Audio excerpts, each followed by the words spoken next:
নদী এক সময় আমরা প্রচুর পরিমাণ বাইলা মাছ ধরতাম, বড় বড় বাইলাম, কিন্তু বসে ফালান মাত্রই বাইলা মাছ ধরতো। আমরা চিংড়ি মাছের আধার দিয়ে খাবার দিয়ে আমরা মাছ ধরতাম। তো এই যে ভাইগুলা মাছ ধরার চেষ্টা করতেছেন, সকাল থেকে এই পর্যন্ত বসে আছেন, মাছ তেমন একটা ধরা যাচ্ছে না।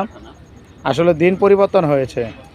আমরা ছোটোবেলা দেখেছি এই শীত সময়ে যে নদীর পাশ দিয়ে যে কচুরিগুলা যাইতো, ওই কচুরিগুলার মধ্যে আমরা অনেক সময় এই কচুরি টান দিয়ে উপরে উঠাইলে নন্দী বাইলা মাছ, মেনি মাছ, শিং মাছ, কই মাছ, ট্যাংরা মাছ, এই ধরনের মাছগুলো উঠে আসতো।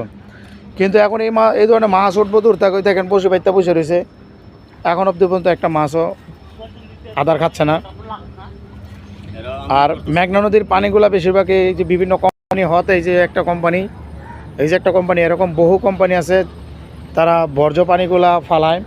এই বর্জ্য পানির কারণে মৎস্য যে জিনিসগুলা উৎপন্ন হতো, সেই মৎস্য যাকে মাছ বিলুপ্তি হয়ে যাচ্ছে। অনেক মাছের বিলুপ্তি, কারণ আমরা এই মৌসুমে দেখতাম বজুরি মাছ, চান্দা মাছ, এই কয়েক ধরনের মাছ আমরা এখন মেঘনা নদীতে দেখি না।